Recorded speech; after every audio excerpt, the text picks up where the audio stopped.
Hi,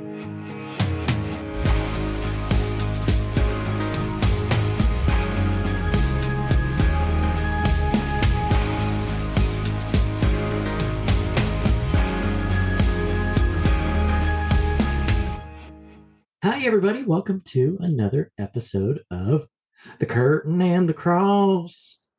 I had to make up for the fact that I didn't do that at the end of last episode. So, yeah, second episode. Thank you, everyone who has listened so far. We made it to 15 downloads in just 1 week. So, I think that's impressive. So, Pretty if great. you are one of those listeners, please, as soon as you're finished listening to this episode, share it with your friends. I'm pretty sure right now we're on Spotify. We are streaming our episode that's not video, but we are streaming our episodes on YouTube. So just search The Curtain and the Cross on YouTube. And I don't know what's taking Apple Podcasts so long, but we will eventually, hopefully, be on Apple Podcast and all your other podcast platforms. So you don't just have to go to our podcast website anymore. So, Grace, how have you been since our last episode? Hello, Nathan. I am fabulous. I am really looking forward to this episode. It was nice to dive in and get started last week. And since then, I've been thinking about like how I do put theater and Christ together each day without realizing it. And I've noticed so many like subtle things that I didn't even think I do each day. And I'm excited to talk about it. Yeah, so if you didn't listen to our episode last week, our very first episode, go ahead, listen to it. We dove into our testimonies about how we met Christ. And of course, that's the most important aspect of this show. But we also wanted to take this week to talk about our, I guess you could call it testimony when it comes to how we got into theater. And Grace and I mentioned last episode that we both decided to kind of break away from actually doing theater to focus more on teaching it. And I was thinking about a question, and I won't ask it now, but I was thinking about a question that I'll ask after we talk about how we got into theater and why we may have decided to step away from it. So last week, I went first with my Christ testimony. So I'm going to allow Grace to go first with her theater journey. So take it away. Alrighty, so my theater journey starts very similar to my testimony in Christ, and I started doing theater with church. So I started being in Christmas plays each year. I literally was baby Jesus when I was a baby in our Christmas play, so it was great, and I loved it. And I was homeschooled too at the time, so it really gave me an outlet to express myself around friends. And I joined the drama club in our homeschool co-op and loved doing shows with them as well. Decided that, hey, this is something I really enjoy and I could see myself like doing this for a living. And obviously, I had the best parents that were like, yeah, follow your dreams. You've got it. So I did. And I went to college for performing arts. I studied 2 years at COA, which is College of the Albemarle. It was a community college. And I was blessed there to have the directors at the time were actually Christians. So they had the shows for the school, but then during the summer, they did their own kind of shows that were usually religious based. So I was able to be a part of that. And it was just amazing, a great opportunity, a great time in my life. I fell in love with theater even more and went on to transfer to App State and did theater there. And I loved it. But I started to realize the world of theater, when you're not surrounded by other Christians, is not as safe as it was from early being Jesus in a Christmas play to that surrounded by love and Christian beliefs in my community college. So I still loved theater and I loved the art of it, but I also had a pull for working with kids. So ever since I was in high school, I babysat and I did 4-H. I helped volunteer at different camps. I volunteered at church camp. I volunteered at a theater camp. And I was like, I really love doing theater, but I also really love working with children. I felt like God was really calling me to work with kids. So from App State, I was like, studying performance, but leaning more towards teaching theater. And I actually had the opportunity to work after school with a mountainside school, which was sort of like a co-op in Boone, where I taught a theater class after school for middle schoolers. And I was like, this is really fun. And I loved it. So I talked and I figured out a way to kind of go more towards teaching theater. And then here we are.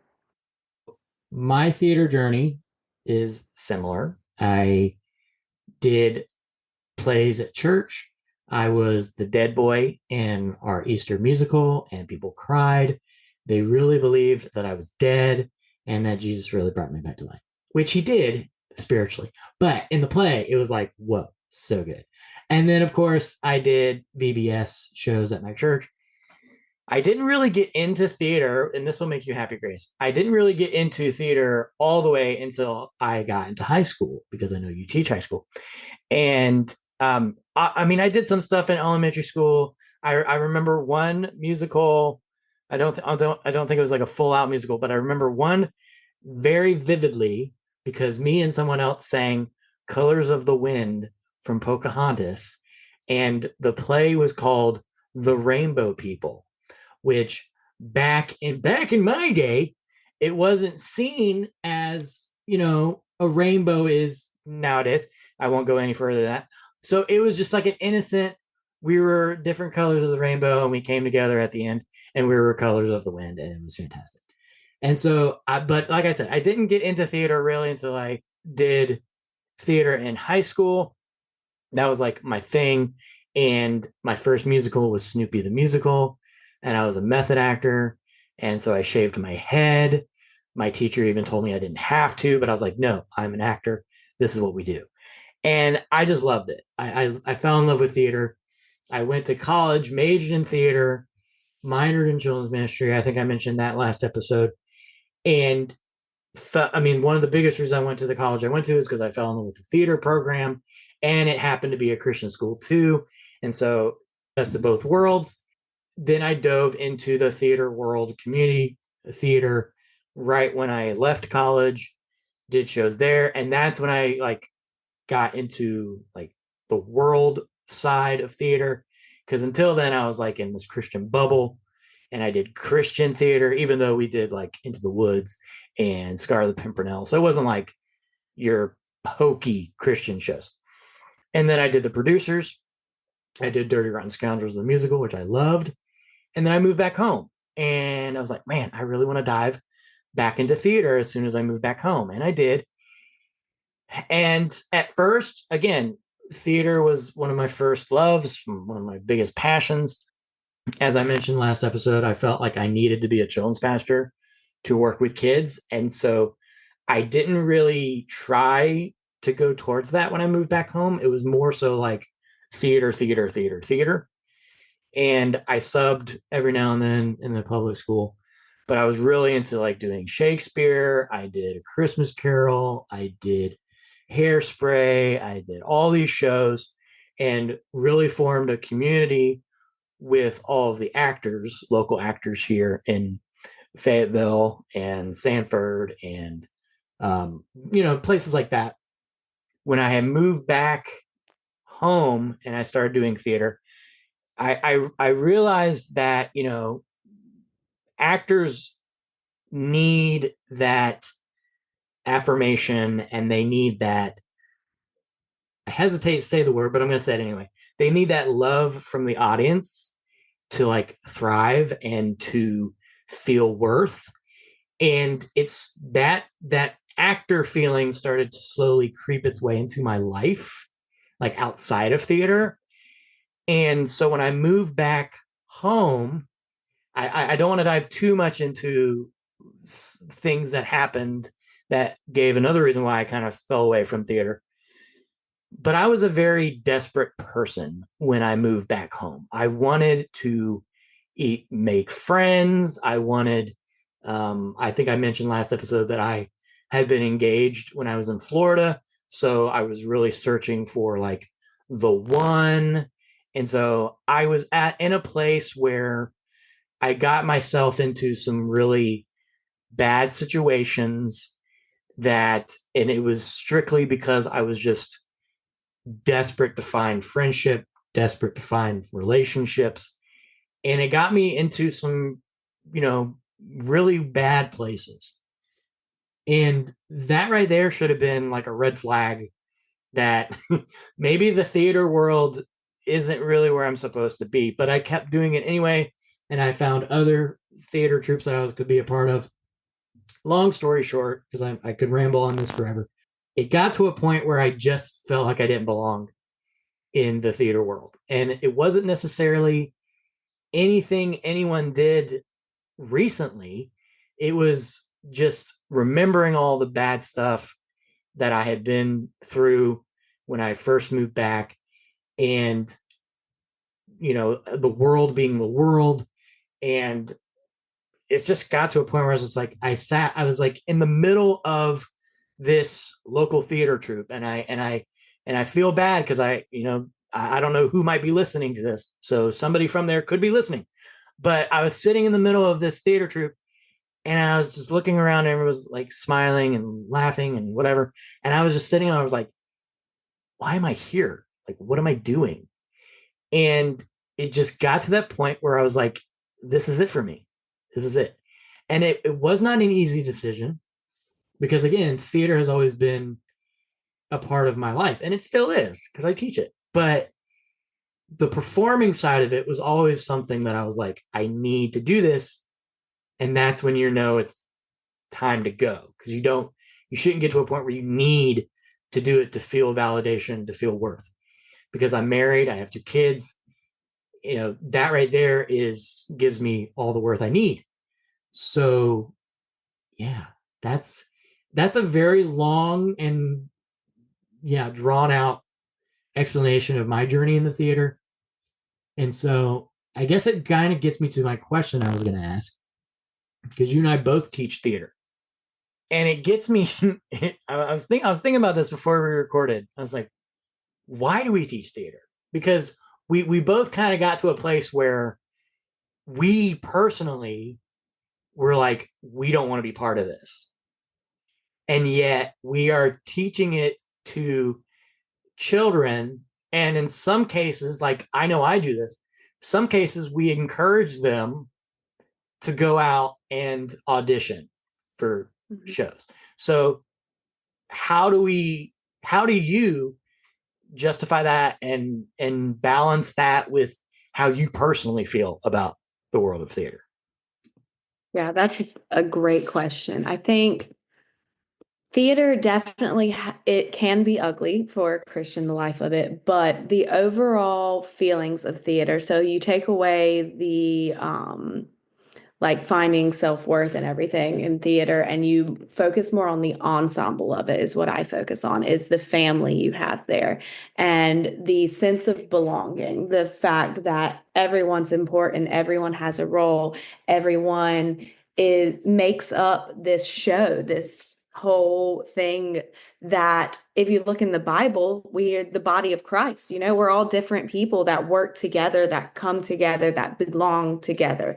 And I just feel like even though theater message may not be that, yeah, you are Christ, but the idea there comes from the Bible, comes from that idea of many parts working together to make a whole. And it is like, and the love you show to one another through theater, like Christ calls us to love. It's one of the biggest commandments, one of the greatest commandments. Like, and in theater, you are loved by your ensemble members. If you're in a good troupe, if you're in a good group, obviously there are the ones that you're like, eh.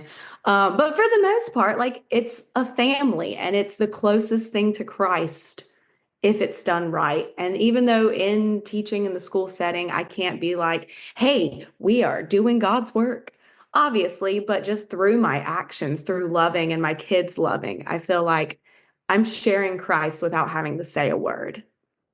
Yeah, and that's why I consider myself blessed to have been able to work in a Christian school setting, because I was able to connect theater to the importance of, like you said, an ensemble, and how when one person's missing, everything else can fall apart.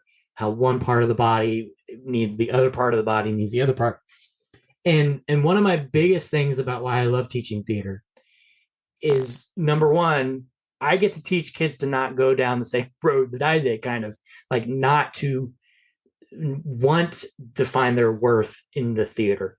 It's not about that. It's about finding confidence in yourself and being able to build yourself upon that so you can do anything else in life. Because that's one of my favorite things is and there's one instance that I always think about, because I remember when I was talking about the show after it was done, I started bawling my eyes out because there was that one kid who was the quietest kid, the quietest. She was so quiet. I like the first time I met her, I was like, what is going on with her? She's super quiet. She's super shy. And she auditioned for this show. Now, granted, it is not a show that, again, I hope no one that was a part of this is listening, but it wasn't a show that I would have picked to do, but we did it. And there was another reason why I was surprised that she auditioned, but she went up there and she rocked her lines, and she was off book before almost everybody else. And I was just like, how many of you have never done a show before? And she raised her hand. And that, when I saw her hand, I already knew, but I was saying it for like the audience's, knowledge. And as soon as she raised her hand, I started like bawling, because that's what it's about for me. It's about finding those kids who would never have thought about doing it. The same thing happened when we did our production of The Grinch. The kid who auditioned for The Grinch was a fifth grader who I always thought was like too cool for school. And he auditioned and he rocked it. And he told me the reason he wanted to do it was because he wanted to have a good memory for his last thing in elementary school. And I seriously had to try not to cry in front of this kid, because I'm like, that's my why.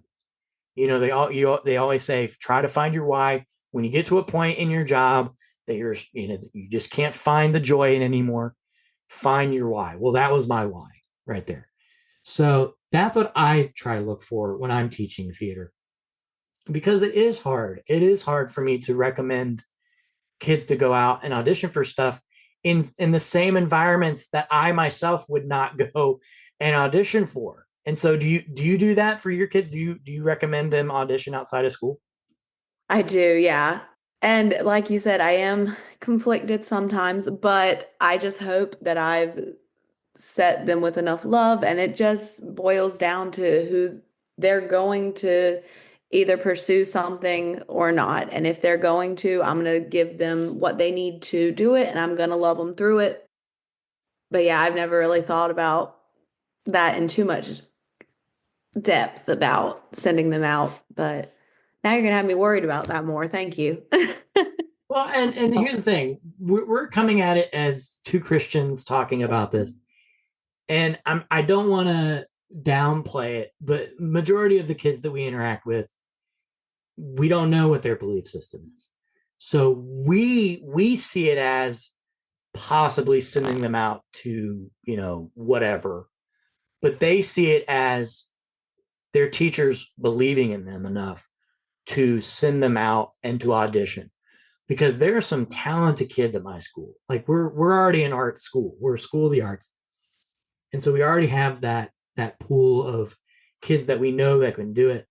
And so, of course, if I see a kid who has the potential to rock a role in a show, I'm going to recommend them. I'm going to say, hey, you better go out and audition. And if you get it, I'm going to be front row, because that's another thing that I try to do.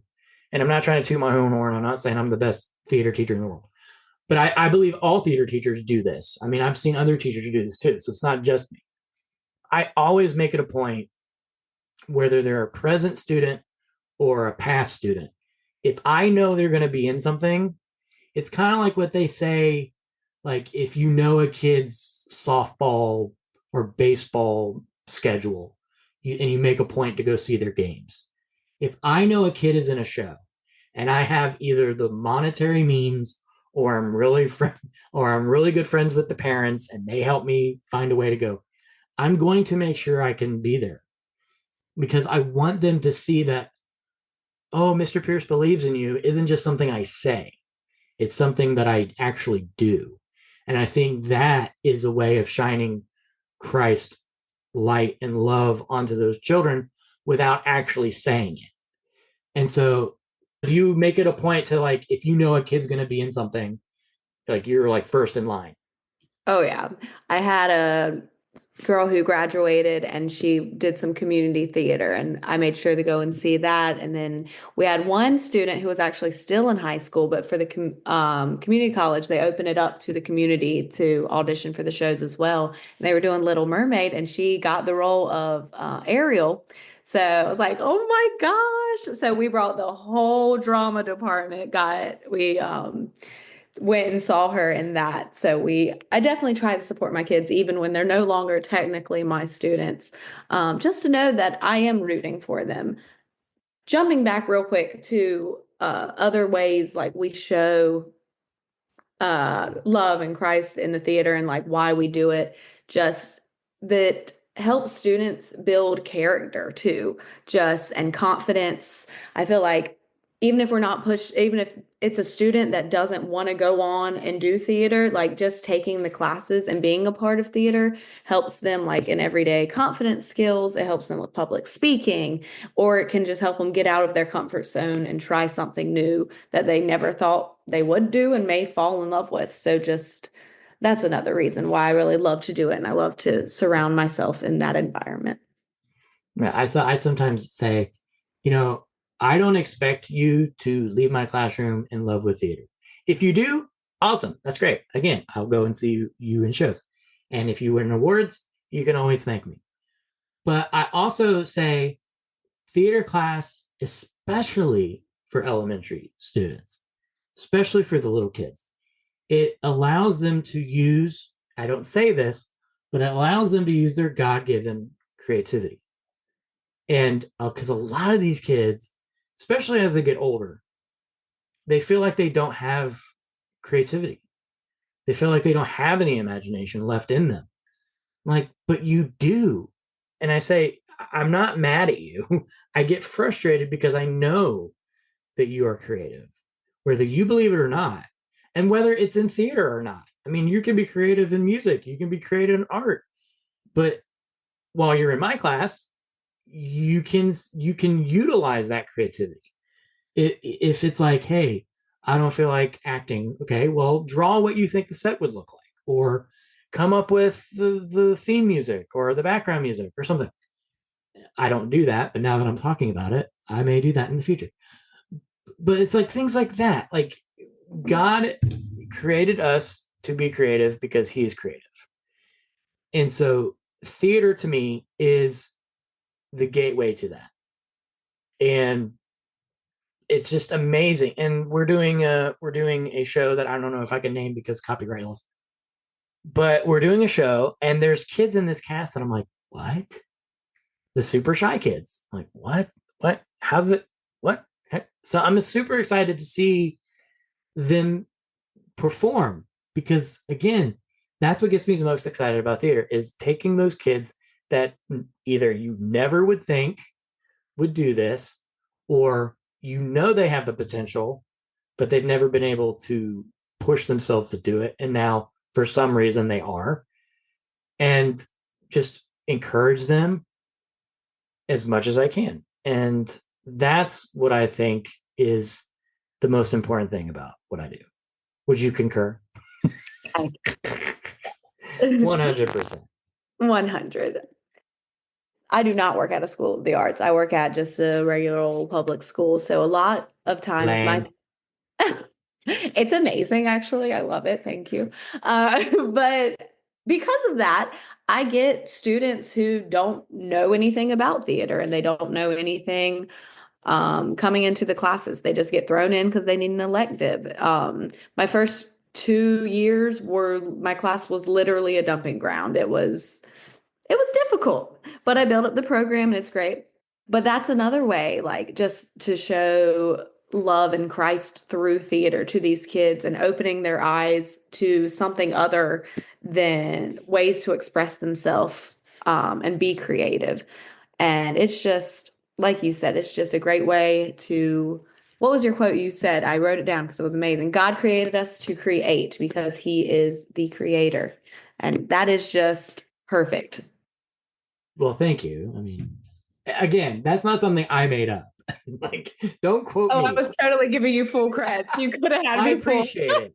I appreciate it. But so I guess to wrap up this episode about our theater journey and incorporating it into what we do, one big question, because I was actually thinking of this a little bit ago. What was, if you had a moment, what was the moment that you knew where you are now is where God wants you to be? Because for me, there are like many moments. So there doesn't have to be one because that's kind of difficult. But like, have there been situations where you're like, yep, this is where God has me? I definitely have had moments. Recently, I had just a student who had gone through a lot of bullying, and some of it too was like girls from her church, and it was baffling to me. I was like, what? But so like her being able coming into the theater program and just like building that family, and she would come and eat lunch in my room sometimes just to vent and talk about how hard everything was, and we'd talk, and then she like shared with me later how impactful these conversations that in my head I was just like, all right, I can just get through hanging out with you for a few extra minutes, like I can give up my lunch. And in her mind though, I was giving her this profound advice that she then is thanking me for, and I was just like, wow, all right, God, I see you. Like you were putting me here for a reason. And um, it may just be to listen to these kids and to hear them and to love them. And also, just a few shows ago, I had one student who was on the spectrum, and she was didn't have very many friends, but homegirl could act. She was amazing. So she was in the show, and she was actually the mom. We did a Christmas story, and she was the mother in that, and she was phenomenal. And afterwards, she came up and she thanked me because she was having like thoughts that I'm not going to get into. And she said theater pulled her from that. It made her feel safe and a place and loved. And I was just like, all right, I see you, God. I'm going to keep doing what I'm doing. You put me here for a reason, and you are making it obvious. So I just, things like that are definitely my probably aha moments. That's awesome. So I'll go to, I guess, the little kid versions of that. So it's always those little things like, hey, Mr. Pierce, I really had fun in your class today. Like today was really fun. Or I get to see you today. Like when they get off the bus, I get to see you today. I have your class today. Or some kid will say, man, I'm really upset that we're not having school on Friday because that means I won't have your class. And so it's like little things like that. Or if it's like the little kids and they draw a picture, I don't even care what it is. They draw a picture and say, Mr. Pierce, I drew this for you. Or case in point, I have a painting of my dog that passed away last October. And so I have a picture of him in my classroom. I don't know if that sounds morbid or not, but I do. And the kids noticed it. And they're like, whose dog is that? I'm like, well, that's my dog. He passed away. And then we moved on to the next activity. And I think it was before we went home for Christmas break. And I had like two or three kids come up to me and say, Mr. Pierce, I drew you this. And it's like a picture of a pug because my dog was a pug. And like little notes like, I'm sorry your dog passed away, but know that you'll see him again someday. I'm like, what? And like little things like that. And like I mentioned before, with shows like The Grinch, with those kids that I never would thought would go and do it. And the biggest thing for me, well, two big things.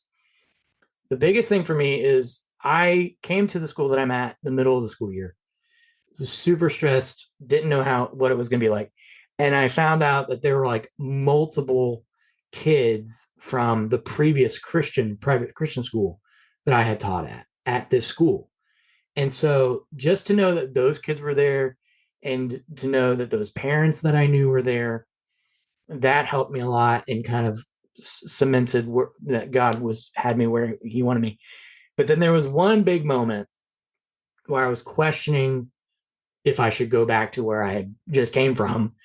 And I was like, I don't know if I need to be in the public school anymore. I had actually said to someone years before, and it was actually the teacher who I took the place of, ironically enough. I was like, I'm never coming back to public school. Never. And then here I am now. But I was questioning it. And I had talked to this one kid like weeks, maybe a month prior, about, hey, Mr. Pierce, what's your shirt size? I'm like, I wear an extra large. And so I was, again, a month later, questioning whether I should be in the public school system, didn't know my worth, felt worthless, all this stuff. Long story short, he comes to my classroom with this personalized shirt on the back saying Mr. Pierce, and it says 3 times, which is crazy because the number 3 is kind of important in the Bible. It says 3 times on the bottom of it, drama teacher, drama teacher, drama teacher, drama teacher.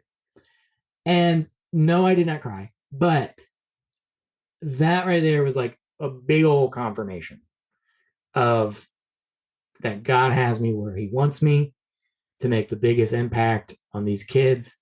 And it's, there are still moments where I question, there are still moments where I'm like, but the fact that those kids are just so awesome and that I get to just teach them theater, and it's awesome. And I love it. And the kids are great.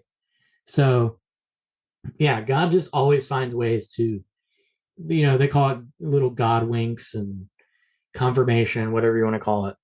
But just to see the excitement and the smiles on the kids' faces when they come to my class or see me in the hallway.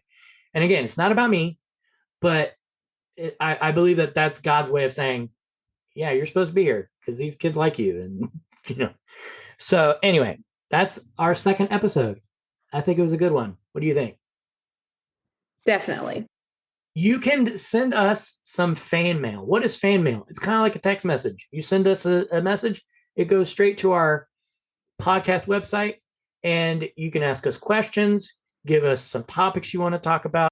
If you're a Christian teacher and you want to share your story, if you're a Christian thespian and you want to share your story, how do you navigate your Christian life in the theater world? Grace and I obviously can't do it because we dropped out of theater, but there are people out there who are part of the theater world and are also awesome Christians. I know some, Grace knows some, and maybe they'll be on the show sometime. So there is a link at the bottom of our show description. It says, send us fan mail. So go ahead, send us some fan mail. Let us know what you want us to talk about. And if you want to hop on, let us know that too. Grace, do you have any final thoughts? Just keep teaching and showing God's love, guys. Awesome. Well, this is The Curtain and the Cross. And this is Nathan and Grace. signing out.